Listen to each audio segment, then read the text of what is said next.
Hello students, men's education online classes में आप सभी का बहुत बहुत स्वागत है। यहाँ पर आप सभी के लिए मैं मॉडल पेपर का सॉल्यूशन लेकर आ चुका हूँ। ये मॉडल पेपर आपकी एनुअल एग्ज़ाम 2026 के लिए बनाया गया है। दोस्तों, ये एमपी बोर्ड के द्वारा जारी करके आप लोगों को दिया गया है। दोस्तों, इसका संपूर्ण सॉल्यूशन आप लोगों को मैं बताऊंगा, जिससे आपको पता चलेगा कि आपकी एनुअल एग्ज़ाम में किस प्रकार का पेपर आपको देखने को मिलेगा। दोस्तों, जो निर्देश दिए हैं, इस निर्देश के आधार पर ही आप सभी स्टूडेंट्स को आपका पूरा पेपर हल करना है। आइए स्टार्ट करते हैं इस संपूर्ण पेपर के सॉल्यूशन को। और सभी स्टूडेंट चैनल को सब्सक्राइब करके रखना। और यदि आप लोगों को नोट्स चाहिए तो आप सभी स्टूडेंट्स ऐप को डाउनलोड कर लेना। ऐप पर मैंने 6 सब्जेक्ट के नोट्स पीडीएफ फॉर्मेट में उपलब्ध करा दिए हैं और उसके अलावा वीडियो फॉर्मेट में भी हमने उपलब्ध करा दिए हैं। ऐप को जरूर डाउनलोड करें, लिंक मैंने डिस्क्रिप्शन में दे दी है। ये रहा आपका पहला क्वेश्चन। क्षणवाद को महत्व विशेषता है। दोस्तों, क्षणवाद को महत्व नई कविता की विशेषता है। अगला क्वेश्चन है, उत्साह कविता की शैली है।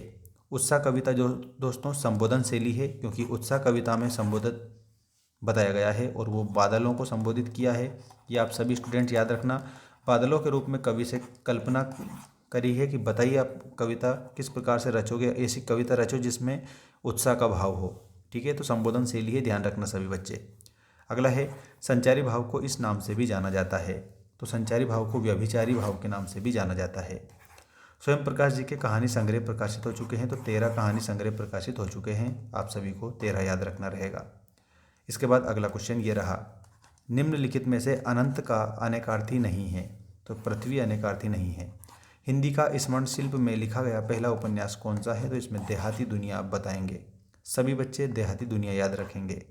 इसके बाद रिक्त स्थान आ चुके हैं। रिक्त स्थान का पहला ये रहा, सूरदास ने हारिल पक्षी की तुलना से की है।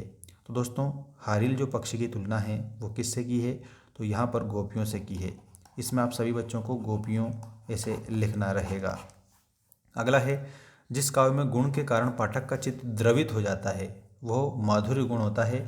इसमें आप सभी बच्चों को माधुर्य याद रखना रहेगा। किसी नायक के जीवन का वहद चित्रण होता है। तो वहद चित्रण होता है महाकाव्य में। इसमें आपका आंसर हो जाएगा महाकाव्य। बाल गोविंद भगत ने अपने बेटे की मृत्यु पर पतहू से मनाने के लिए कहा था। तो यहाँ पर आप सभी स्टूडेंट्स को उत्सव याद रखना रहेगा। उत्सव मनाने के लिए उन्होंने कहा था कि यहाँ आपको उत्सव मनाना है। निर्धन शब्द में संधि का उदाहरण है। तो विसर्ग संधि का उदाहरण है, इसमें आपको विसर्ग याद रखना है। देवी देवताओं का निवास स्थान है। तो खेदुम में देवी देवताओं का निवास स्थान माना गया है। इसमें आप खेदुम याद रखेंगे। All students must take the screenshot and learn all the questions because all questions is very most important. ठीक है, और टेलीग्राम को ज्वाइन कर लेना, लिंक मैंने डिस्क्रिप्शन में डाल दी है। सभी बच्चे ज्वाइन कर लेना टेलीग्राम को। ऐप को भी डाउनलोड कर लेना, वहाँ पर 6 सब्जेक्ट के नोट्स आपको मिल जाएंगे। और अगर उसको आपने लगा लिया तो मानकर चलिएगा कि आप लोगों के 75 में से 75 नंबर भी आ सकते हैं अगर आपने मेहनत करी है तो। देखिएगा ट्रू एंड फॉल्स में, तुलसीदास को गुरु कृपा से राम भक्ति का मार्ग मिला था। इसमें आप लोगों को ये सत्य बताना है। दोहा छंद विषम चरणों में 11-11 मात्रा होती है। तो याद रखना, दोहा जो छंद है उसके पहली और तीसरी पंक्ति में 13-13 मात्रा होती है, ना कि 11 मात्रा। इसका मतलब इसमें असत्य आप बताएंगे। सभी को इसमें असत्य लिखना रहेगा। नेक्स्ट देखिएगा, सरस्वती पत्रिका के साथ हिंदी कहानी का जन्म माना जाता है। तो इसमें आप सभी बच्चों को सत्य याद रखना है। लखनवी अंदाज में पाठ में वार्तालाप की शुरुआत लेखक यशपाल ने की थी। तो इसमें आपको असत्य लिखना है, ये गलत है। इतनी गर्मी है, हो सकता है कल बारिश हो, प्रश्नवाचक वाक्य का उदाहरण है। इसमें भी असत्य लिखना, क्योंकि ये प्रश्नवाचक का नहीं है, ये संदेहवाचक का है। लड़के बंदर पराई पीर नहीं समझते हैं, ये आपको सही बताना है, बिल्कुल करेक्ट। ठीक है, ये सत्य है। सही जोड़ी वाला देख लीजिएगा। सप्तक, सप्तक में आपको 7 सुरों का समूह बताना है। अभ्यंतर का मतलब भीतर की। ठीक है, अभ्यंतर के आंसर के आगे आप भीतर की लिखना।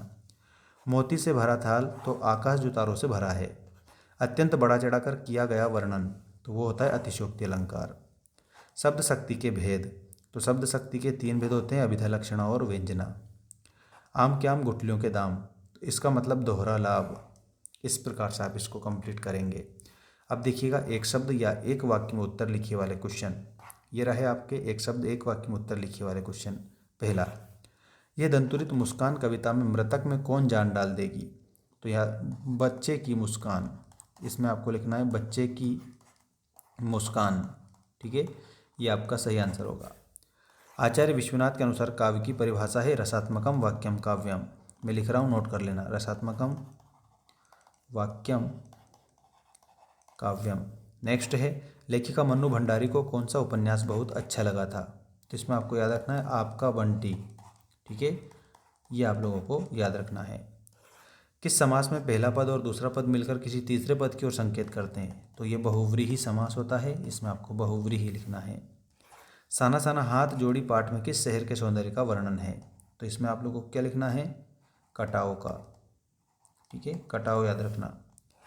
लेखक अज्ञेय ने भारत लौटकर रेलगाड़ी में बैठे बैठे कौन सी कविता लिखी थी? इसमें आपको लिखना है हिरोशिमा कविता उन्होंने लिखी थी। तो ये आप लोगों के इस मॉडल पेपर के जो मोस्ट इम्पोर्टेंट इन्होंने बनाकर आपको बताए हैं वो आपको मैंने आंसर बता दिया है। सभी बच्चे ऐप को डाउनलोड कर लीजिएगा। 6 सब्जेक्ट के नोट्स वहाँ पर PDF फॉर्मेट में और वीडियो फॉर्मेट में आपको मिल जाएंगे।